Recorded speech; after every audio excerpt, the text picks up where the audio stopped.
All right, happy Tuesday night, everybody. Welcome on in to the daily broadcast. We got a lot of stuff going on. The Big 12 tournament is underway with the world's greatest awful basketball court. Spring football underway for Texas Tech. Baseball taking a few days off. Softball still ranked in a ranked tally. And then Tuesday's best brought to you by Kyle Rogers, Remax Realty. We give you a topic, you give us two best answers, but you only need to make one call to get the best realtor in Raiderland. That's Kyle Rogers at Remax. All right. So a lot of different things tonight. We'll let you get back in. Hopefully, our Twitter family is back tonight. My gosh, we had a great show last night. Incredible. Dave Almond from bracketville.wordpress.com breaking down the bracket, telling you where Tech could end up. And then Will Hill at not the Will Hill on Twitter from VSIN and Fox Sports and everything else on how to bet the conference tournaments. And then we absolutely get nuked. You know, we get nuked by the people that were trying to take down Twitter yesterday. So I hope Twitter is back. This was a great example of why everybody needs to subscribe to our YouTube channel for Ryan Hines Raiderland. It's free. And why you need to subscribe and follow us on Facebook, just like here you go, just like Craig, one of the first ones in, saying the talking box is on. You'll never miss a thing. But hopefully the Twitter people are back at Ryan Hyatt Media. Hold on. Product placement. There we go. All right, now tonight, Tuesday's best, your two favorite memories from conference tournaments past. Favorite teams, favorite players, favorite memories, however far you want to go back. I've got decades worth of stories from the Southwest Conference to the Big 12. And otherwise, we do that as we started off. How hard do you want Texas Tech to play in this tournament? I'm telling you right now, I want Texas Tech to be one and then done. We'll explain that. And then whatever else is on your mind. Shall we do it? In three, in two. Good evening, West Texans. All you good, fine, friendly folks out there who wish you were. I'm Ryan Hyatt, theraiderland.com. You started your day there on the website, Raiderland hot links, even though Twitter was still giving us fits this morning, trying to get some of the links up. You guys can fight through that. We gave you the question of the day on a Tuesday's best, your favorite conference tournament memories over the years. And then whatever else is on your mind, you weigh in there at theraiderland.com. Everything is there. Brought to you tonight in part by United Supermarkets, Market Street. It's going to be United Supermarkets North at the Big 12 tournament this week. I have no doubt about it. They talk about Hilton South. They talk about it being Kansas. No, it's Texas Tech and Market Street going up north. If you just want to go shopping, hey, check out all their ad specials and everything else. You can get some amazing, amazing discounts at your local United Supermarkets and Market Streets wherever you are. Also by Gators Bayou. You could be there today, right now, watching who's in action right now. TCU and Colorado? No, that was earlier. Arizona State and Kansas State. I knew it was purple. 23-26. 26 Arizona State. Kansas State 23. What was the number on that one today? I have no idea who is favored other than Kansas State, but the under was 145.5. I took the under on that. You could be at Gators Bayou, 98th and Slide Road. Hot Cajun food, cold drinks, all the games on TV. Everything would be awesome. Also brought to you in part by Jeff Fagan. Fagan's got a fly fishing service in northern New Mexico, based out of Red River. You know, spring's upon us, early melt, but there are lots of great waters you can get on around Red River in that area that the water, the flow, the cubic inches, not too much. And you can catch amazing trout that have been waiting all winter to greet you with a happy smile. All right, so call Jeff Fagan, get a hold of him. Fagan's Guided Fly Fishing. The Talking Box is on live at the Diamond for U8 softball. Tell them we said, hey, glad you're out there. Now, let's get it happening with you guys. Where do we want to start tonight? We can tell your favorite stories of conference tournaments past. We can obviously get your thoughts on how hard do you want Texas Tech basketball to play this tournament? And I'm going to tell you, this is how hard I want them to play. This much. This much. One and done. No, I don't mean lose to Baylor or whoever makes it to this coming Thursday, you play one game hard. You play it Thursday night, and you beat whether it's Baylor again or whoever else gets through there, and you play one game and you get a win, and you're done. One and done. You play one hard, and then anything after that, really don't care what happens. The main thing is do no harm this week. And if you listened to Dave Almond yesterday on the broadcast, and if you haven't, you need to go listen to it. And we probably will have some more bracketology before the week is out. I don't think there's anything Texas Tech can do to back up. I think you're a 3 seed right now. I think it's possible you could be a 2 seed, but I think you're a 3 seed. Now, Dave Almond at Bracketville, one of the best in the business, says he's got you on the 2 line. I respect that, and I want to believe that. But I still believe that the NCAA selection committee is going to hurt and hammer Tech for the non-conference schedule. Well, let's say they don't. Let's say you got a chance to be a 2 seed. I don't care if you're a 2 seed or a 3 seed. Be a 2 seed, be a 3 seed, go to Wichita or go to Denver. Because that's where you're going to go. You're not going to go where Houston is. They're going to protect you away from Houston. They're not going to make the second best team in the Big 12 fight through the first best team in the Big 12. So don't do anything. All right? It doesn't matter anymore. And hopefully people will figure that out. Alan, best tournament memory is the last Southwest Conference baseball tournament in Lubbock, 1996, for those counting. Your dad reluctantly took you to all games of day 3. In between games, a few Rice players played catch with me and the other kids. And that was the last official sporting event in Southwest Conference history, was the Big 12 baseball, the Southwest Conference baseball tournament in 1996. Had the track and field championships and then baseball the next week, or maybe it might have been even concurrent. I mean, it really could have been. And Rice wins, I want to say, a ground out to first. And Berkman steps on first, and Rice ends the Southwest Conference. And Bill Cousins was their media relations director, SID back in the day, and he was very happy.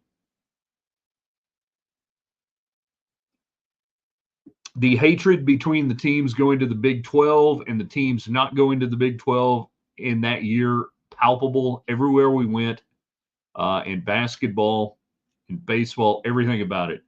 And for a, quote, have-not school like Rice to win the Southwest Conference baseball tournament that year was huge for them. And there weren't that many people there that night when it ended. Really weren't. Craig, one and done so they can rest and prevent injury. So when I say one and done, I don't mean play and get beat. I mean play and win the quarterfinal game, and then I don't care what you do after that. All right? Problem there is nobody else may care who you play, and then we're all just, nobody cares, and it's like walk-ons? Who can play? You know? Who's going to do it? Michael gets in our YouTube channel. Again, everybody on YouTube, like it, share it, and everybody watching on Facebook and on Twitter, and you can get in on our United Supermarkets chat line on all of our platforms. But please share that and subscribe. Get us over 500. We're close. If Bob Knight didn't coach at Texas Tech, would they be as good?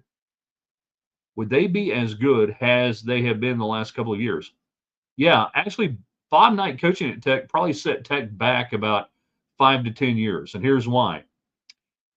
He quits mid-season his last year.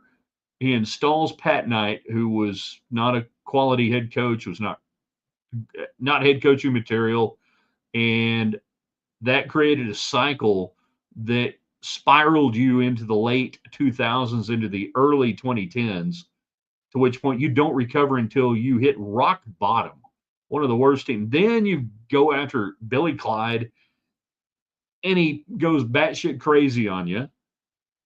But you're trying to find a fast fix after Pat Knight, and then thank God you hire Tubby Smith, and you get an adult in the room. So Bob Knight has nothing to do, the hiring of Bob Knight has nothing to do with the success of today. and probably retarded the program at the end of his career the way he chose to end it. All right? No two ways about it. Jan, Tubby Smith did more for Tech than Knight ever did. Yeah, I can make that case. Allen, Tech would have probably hired Tubby Smith in 2007 after Kentucky if Gerald wanted to use the same playbook as 2001. Well, really, I mean, it was partly Gerald, it was partly Schmidley, the Tech president. And a lot of it, I mean, Gerald kind of came in and said, "Hey, I know Bob, and obviously you were having problems there coming off the NCAA probation, and that's a whole other show, and how they hammered Tech basketball. Men's basketball got hammered more than any other program, and James Dickey, for what they didn't do or otherwise. But they ran quickly down, and then David Schmidley figured out, hey, if I hire Bob Knight, I can be on TV, I can be on CNN, I can do all these things. It'll be great. That's if we want to talk conference tournament memories, we can talk conference tournament memories in the 2000 and one, or 2000, was it 2000, 2001? Was it 01, 02? Yeah, 01. So the 01, spring of 01, when the rumors are, just flowing that Dickey's going to get fired, I'm in the media room at Kansas City Municipal Auditorium getting ready to call Lady Raider basketball. I'm doing a call-in show either in Lubbock or Dallas. I don't remember which. And I'm saying, I don't know, but I think if they hire Bob Knight, they'll regret it. I was hounded for that statement, hounded for years for that statement. But I think at the end of the day, I think it kind of proved moderately right, give or take how you want to look at it. But that was one of the most surreal tournaments. Was walking over there to Kemper, and it was still Kemper, and Dickey taking that team out on the floor that day, knowing that he was going to get fired and that they were probably going to hire Bob Knight. Fascinating at the time. That was a crazy 2-week stretch, really, from the Big 12 tournament to the hiring of Bob Knight. And when he was hired, I was in Memphis, Tennessee for the Sweet 16, watching on ESPN like so many people around the place. James, if not for Tubby recruiting, then Beard wouldn't. If not for Tubby recruiting, then Beard would have had nothing. Agreed. And if Tubby doesn't leave, you don't get Beard. Beard doesn't go to UNLV for 5 days, and then the UNLV Board of Regents fractures, and they really don't want to hire him. And there was a whole thing there on that. And then Hokut calls Beard and says, "Hey, you want to come coach Tech?" And then we know what happens. Isn't it really crazy how stuff unfolds and plays out in life? Isn't it? I mean, it's amazing. And that's why I love alt history and different things. But it's just crazy how some things fall into place, good, bad, and otherwise. It's easy to look back through the rearview mirror, but yeah, all of those things don't happen, then you're not where you are today, which gives us Kyle Rogers, who brings you Tuesday's Best, your 2 favorite memories of conference tournaments years past, players, games, events, moments. I can talk about the Southwest Conference tournaments at Reunion Arena, among others. You got 2 choices on Tuesday's Best. You have 1 choice for the best realtor in Raiderland, and that's Kyle Rogers at Remax. I think we have the right coach in place now. McCaslin is a great coach and very personable. Bingo. Yeah, that's all that matters right now today. You got the right guy. Kyle, do you have a open house this week? Hold on. We need to do something here. Everybody here, extend best wishes, because I believe Kyle Rogers just added a new member to the family, and I'm talking about by marriage. Am I correct, Kyle? Did we not have a wedding this weekend? Did you? And I'm going to say survive a wedding. Best wishes to the newlyweds. Not Kyle. Not, yeah, he's happily married.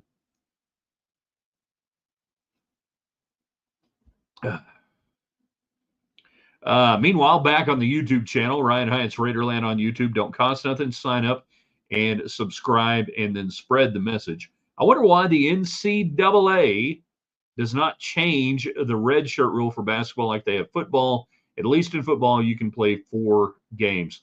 Um, Actually, Wendy, I think it is. It's a quartile rule that even in college basketball, you can play a quartile of the season, whatever total games are. So I do think they operate under the same deal. There you go. That's what I thought. Married a great guy. He can't remember his name right now, but a great guy. I hope and you know, I think it was Saturday. It was a little chilly, but hey, it was good. You know, it was a good day. Alan, who says Tubby doesn't take Tech to the Elite Eight or the Final Four? The Cruton was good and real momentum was happening.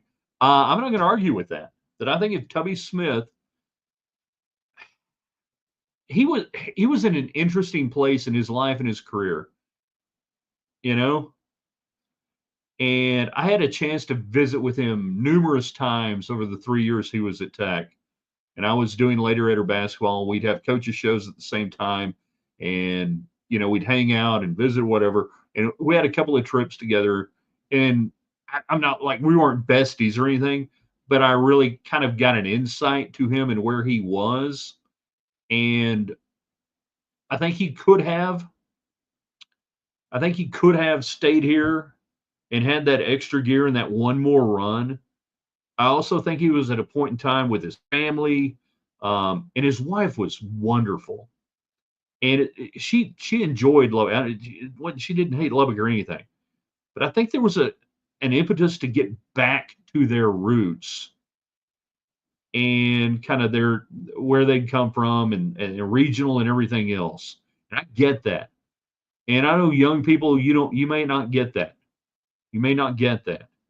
I get that the older I get. He could have, I believe, and I'm with Alan on this one, that I think he could have absolutely taken that team that he was constructing and putting together and had a 16 or 8 run. And that's not dissing on Chris Beard or anything else. Freaking Tubby Smith had skins on the wall, man. Open house, there we go. 1206 North 14th, Preston Manor, Saturday 2 to 4.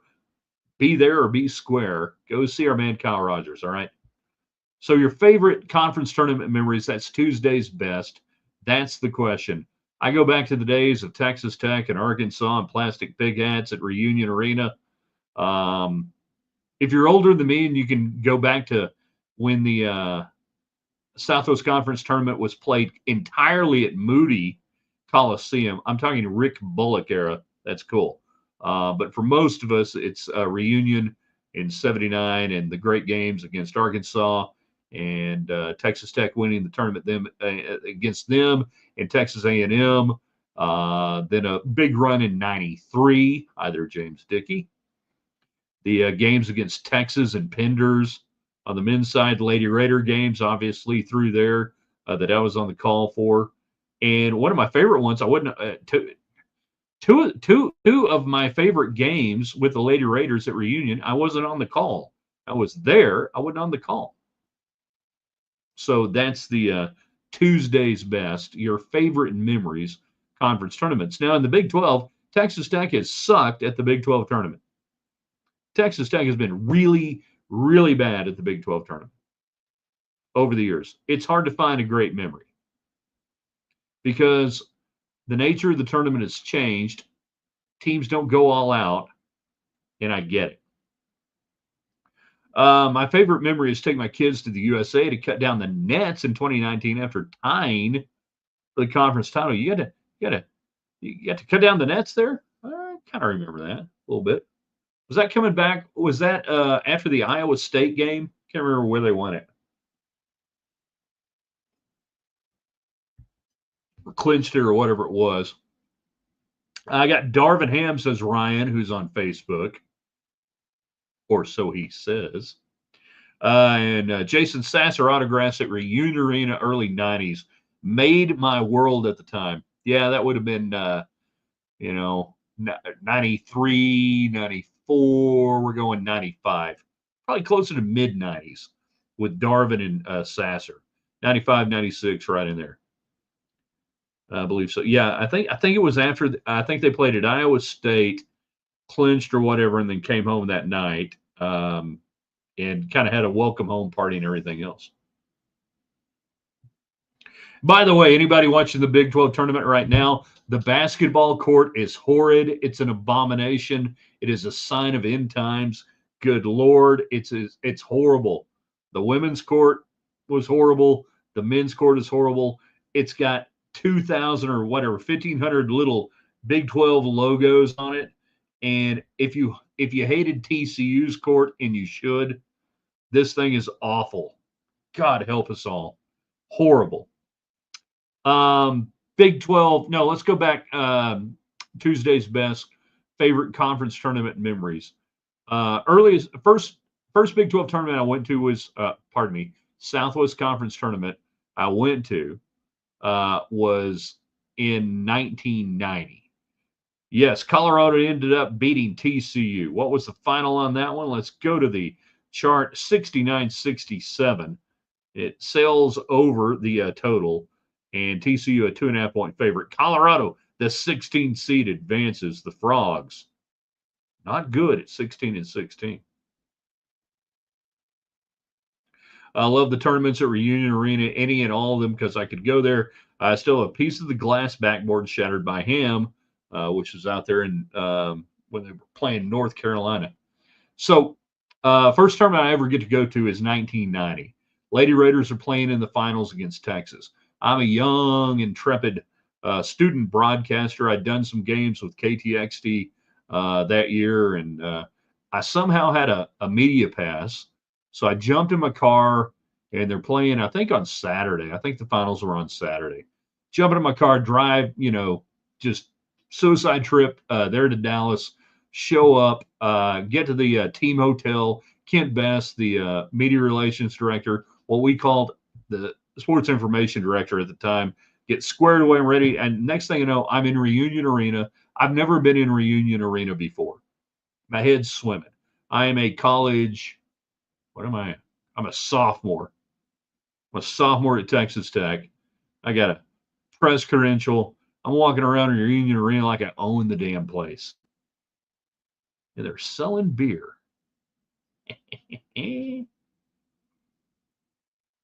Apparently, they frown on it if you're a media member and you drink beer during the game. Somebody should have told me. Anyways, off we go. Texas Tech plays Texas, and the game ends up 63-60, if I remember correctly. Texas wins. Karen Forrest hits a layup with no time remaining to cut it down to 3.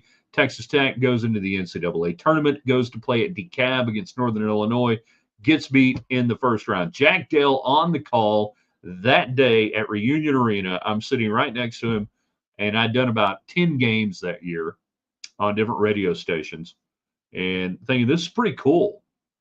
It's pretty cool. The next year, in 1991, again at Reunion Arena, and this is still one of my favorite memories of conference tournament basketball. It's Tech and Arkansas in the finals. Texas Tech has beaten Texas at Moody, at SMU, has beaten the Lady Longhorns for the first time. I'm on the call.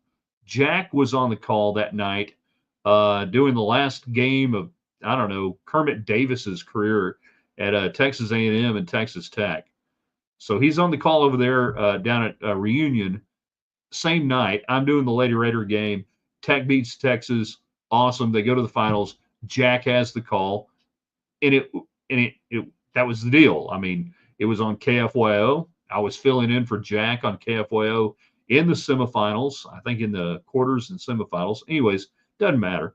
And so Jack's got the call in the finals. It's Tech and Arkansas. The last game Arkansas plays in the Southwest Conference before going to the SEC, and there's about 10 or 11,000 people at Reunion Arena. That's a big crowd for women's basketball back then. it's maybe 55-45 Arkansas and Tech. You got to remember, Arkansas, Big 12 or Southwest Conference tournament, men and women playing same time. So all the Arkansas fans are there. All the Tech fans are there, although Tech sucked. So it really didn't matter. There weren't that many. So there were a lot of Lady Raider fans and a lot of Arkansas fans, and they opened the doors at the same time. And I'm inside Reunion Arena before they open the doors, and you can hear Raider power chants going on outside Reunion Arena, and you can hear them calling the Hogs.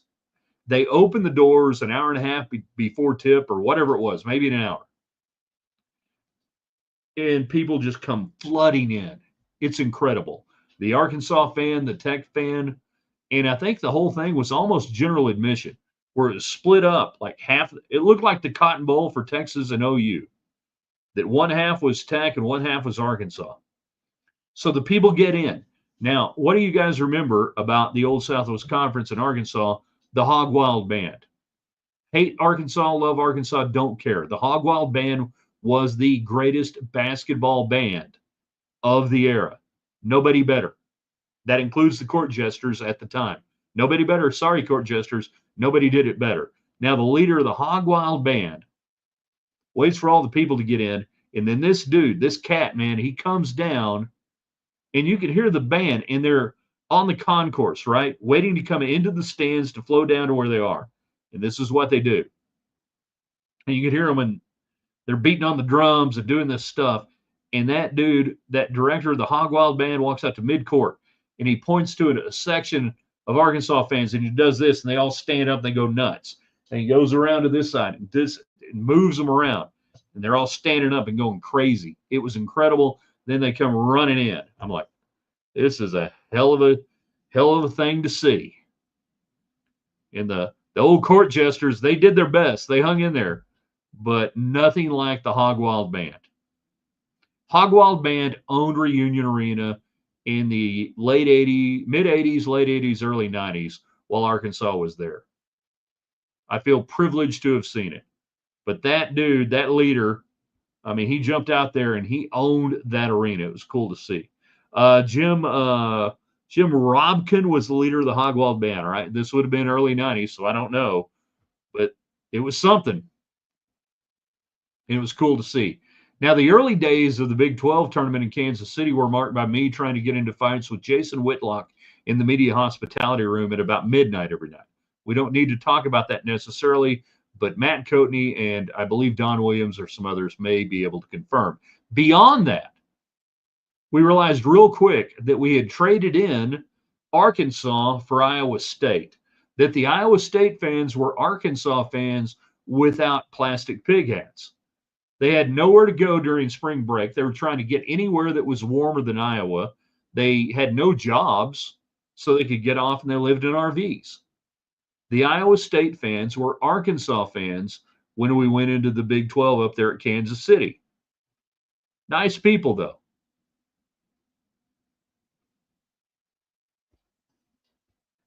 Todd jumps in. I do remember when I was in the court jesters. Good for you. We started calling the Hogs and got the Arkansas fans cheering for Tech.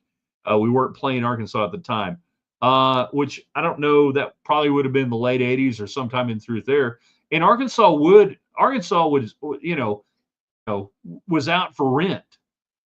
That was the other interesting thing in the Southwest Conference tournaments and other thing, that everybody would root against Texas. Nobody hated Tech. So it was everybody against Texas. And it would be Tech people with Arkansas against Texas. And you lost a lot of that when the Big 12 started. You know? Nobody knew who really to hate right off the bat.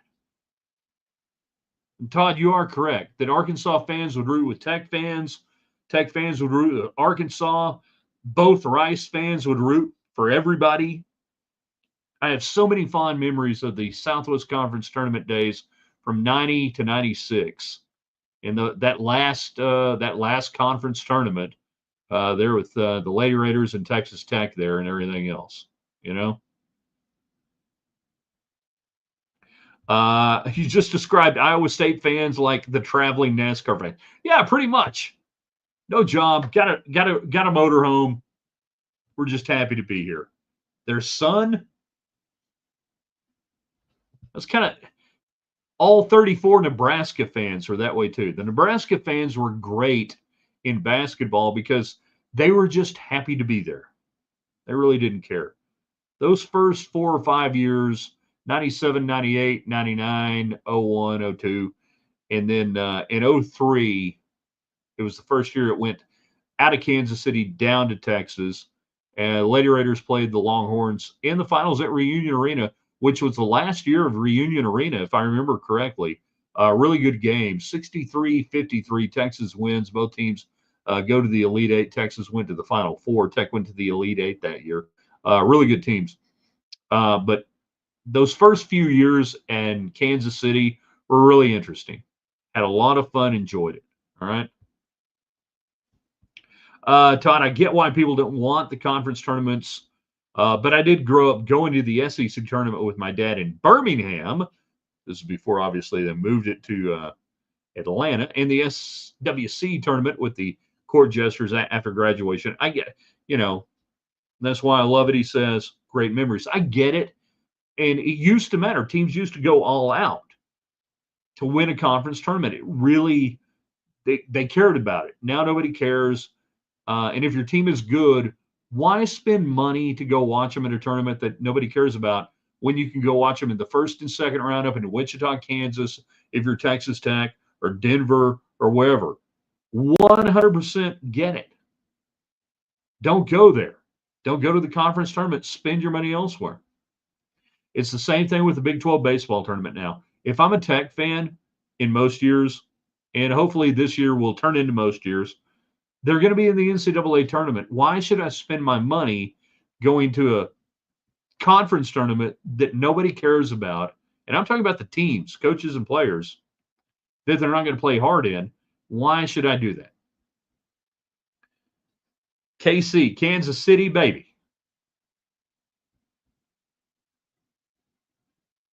All right. Holy cow, we blew by it. Nobody said green, white checker. Hopefully you guys had fun tonight. I want you guys to do me a couple of favors if you can. If you can. All right. A couple of things. Everybody go to our YouTube channel, Ryan Hyatt's Raiderland, subscribe. You don't have to watch the shows there. Just subscribe, hit like, and then you can watch on Facebook. What's that? You hadn't subscribed to our Facebook page? That's free too. Or you can watch on Twitter. Either way, at Ryan Hyatt Media. But help us get over that hump of 500 on our YouTube page, and it explodes. And we're all about growing Raiderland because it makes it more fun. And we got more people participating, and then more people hear about Gators Bayou at 98th and Slide in Lubbock, where you can watch the games. You could be watching right now. You could be watching right now. Arizona State and Kansas State at the half, 38-31. Kansas State stretching it out a little bit. Just underway, 15:50 to go in the first half. Syracuse and Florida State. We all woke up today going, can I watch the 14th seed and 11th seed teams in the ACC play and see Syracuse out to a 10-8 lead? Can I see that? Yeah, you could do that at Gators Bayou. And then, of course, Jeff Fagan, our guided fly fisherman, expert in northern New Mexico, based out of Red River. Check him out. It's a great time to go fishing. All right. Just a great time. Last chance to get in. Real quick, thoughts, comments, questions. Everything we have for you, though, is on the website. We're about to archive it at theraiderland.com. We'll be back with you on the website in the morning. What if Wednesday? Alternate history. Alternate history always on Wednesdays. Riveting. Riveting, I say. ACC basketball. And I will say this again. If you missed the show last night somehow with Dave Almond from bracketville.wordpress.com talking about bracketing principles and where that could end up, 2-line, 3-line, please watch that. And our good friend Will Hill talking about how to bet conference tournaments and the NCAA tournament, giving you some good information. Please go back and look at that on the website. We got it for you at theraiderland.com. It's still great stuff today. All right? Awesome stuff. Love stories your days as a student announcer. Same time we were there. That's cool, Wendy. Yeah. From 88 to 92. Well, 88 to 92 in 6 weeks. I had to go 6 weeks in summer. Uh, and I'll tell that story again sometime. It involves Spanish because I couldn't speak it. And apparently, if you can't speak Spanish, you can't graduate from Texas Tech. Who knew? Oh, well. We finally got out of there. When they gave me my degree, Dr. Lawless and Dr. Jerry Hudson, both in agreement, said, Ryan, you can graduate. Just don't tell anyone where you graduated from 10 years from now. 10 years from now, if you've got a job and you're doing okay, you can tell people you got a degree from here. But right now, don't say a word. We'll see you guys on Wednesday. Enjoy the hell out of it.